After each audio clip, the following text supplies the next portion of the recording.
Alright, what's up next is a sleep sack. And what you're going to start with are 2 rectangular pieces. And then, here's my hand, so you can kind of get a rough idea of how big these pieces are. Now they are folded. Okay. See? So they're 2 long, a piece of fleece and a piece of, this is cotton print, but usually I use flannel. Cut into, long rectangles and then folded in half. Now you want your cotton or flannel, when it's folded, to be shorter than the fleece, like that. And I have 3 pieces of ribbon. Depending on how you want your sleep sack to hang will depend on how many pieces of ribbon you need. So anyway, so we start with, you want your flannel or cotton folded with the ugly side facing out.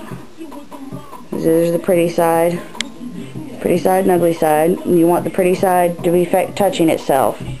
Alright, now if you have fleece that has a print on it, and it has a print on one side, and you can usually tell which side is the pretty side and which side is the ugly side.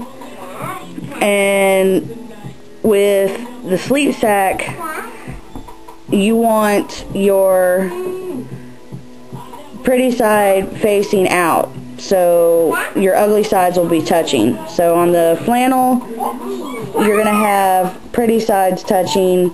On the fleece, you're going to have ugly sides touching. Alright?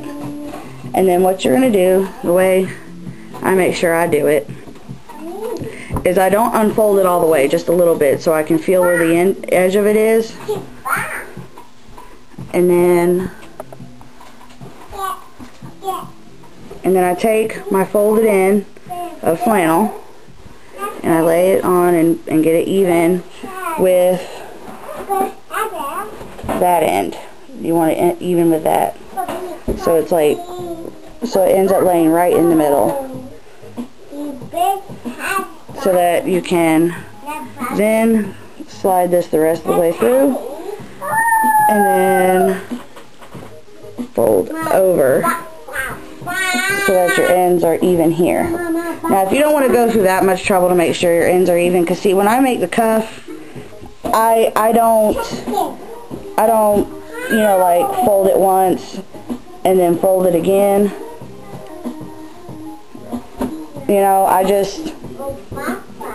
I just cut it straight, because fleece doesn't fray, so you don't have to worry about going through all that, folding it and then folding it again.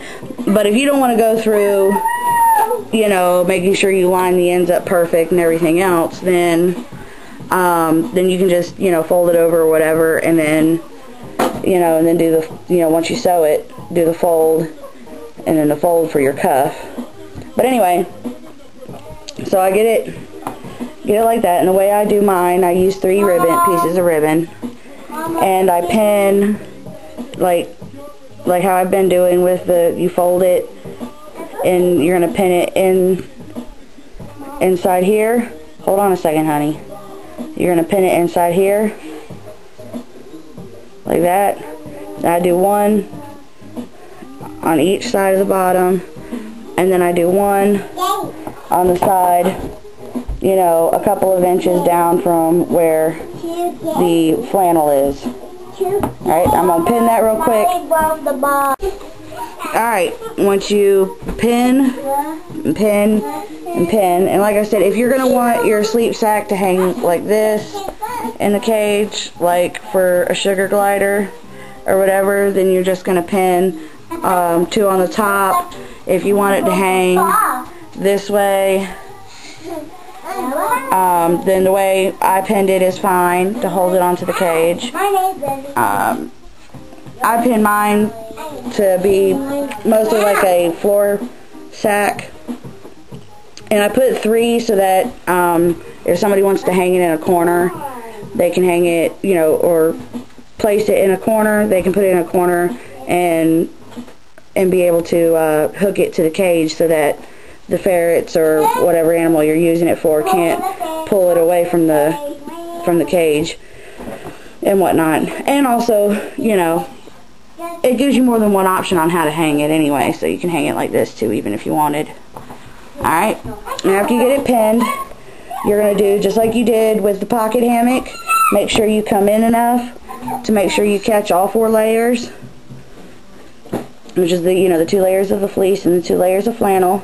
You're going to want to make sure you come in enough and just go straight down on both sides. And because fleece stretches, if you have any stretching as you're sewing, when you get to the end, if you have to pull the top just a little bit or the bottom just a little bit so that you can make sure that the stitch ends with it perfectly even, then you know, make sure you do that. Okay? Alright, now I'm going to do the stitch straight down on both sides, and then I'll be back. This is exactly what I was talking about. Because, like I said, because fleece stretches, the way when the machine was sewing it, it kind of stretched it funny. So all I'm going to do is pull this just a hair to make sure that the 2 ends are even with each other, and then I'm going to go straight down. That way, when it comes out, you can see the ends are even with each other. Alright, I got my stitches done on each side, and of course we have our ugly ends. So what we're going to do, just like we did with the pocket hammock, we're going to trim.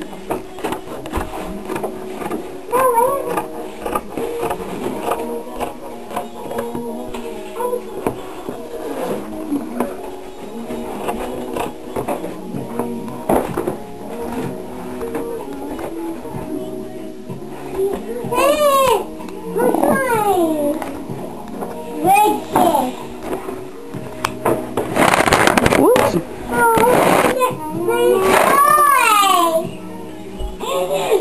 Then you trim the other end.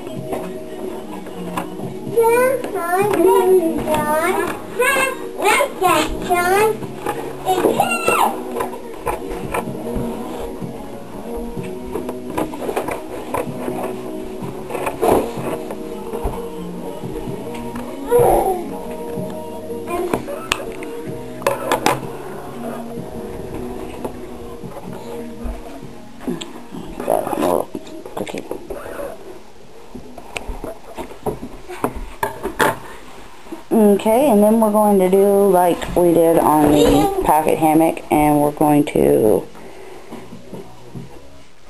make sure we burn the ribbon.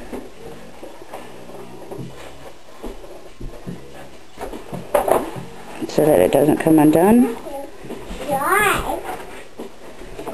That one.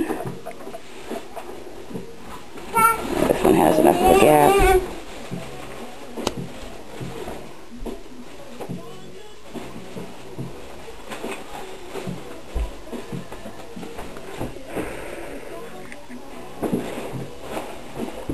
Okay, and this side. Get out of that, y'all. Quit it.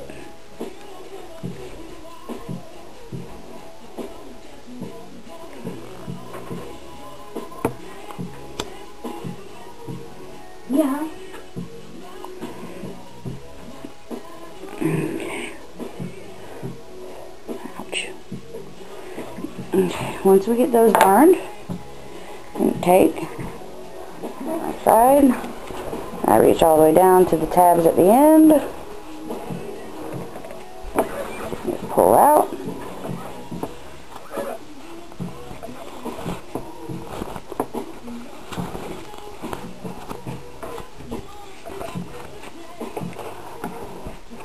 And I usually reach in there and flatten it all out.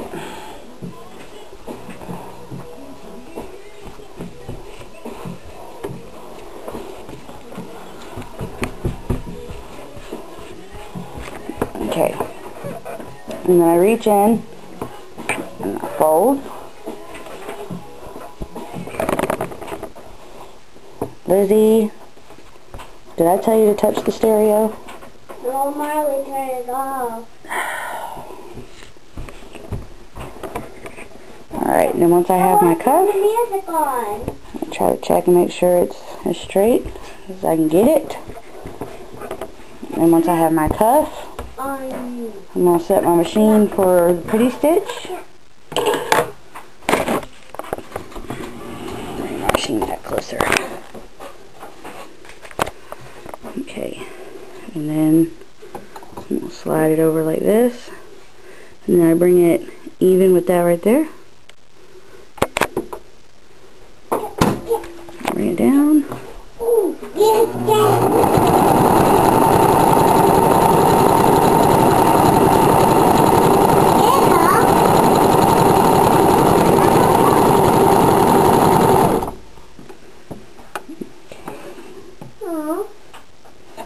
Yeah, sometimes pull it back through at the bottom as you go.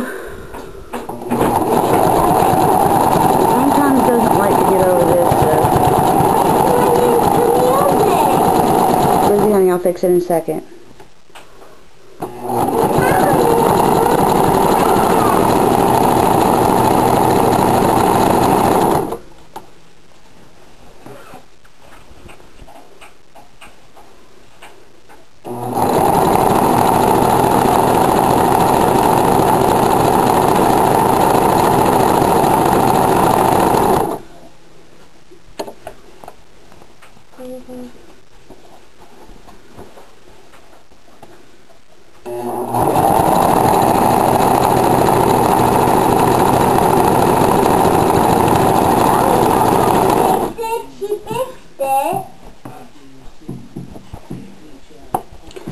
Okay, usually when I get around to here, Mom, looks like Mom fixed it.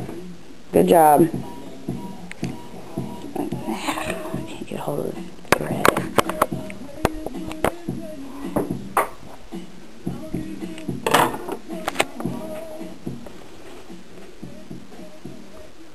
Y'all quit messing with the stereo.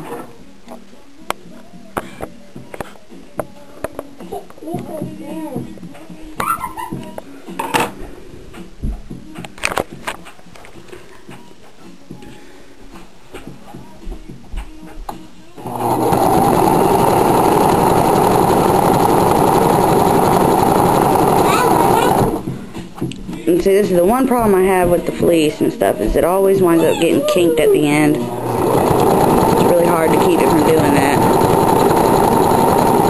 Okay, we overlap the stitching a little bit. Needle up, pull it through. Snip it.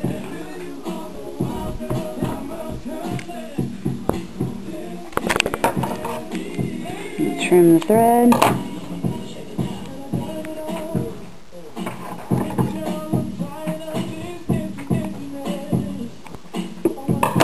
I'll quit messing with it. And there you go. Here's your pocket ham, or not pocket hammock, sleep sack. There you go. That's it.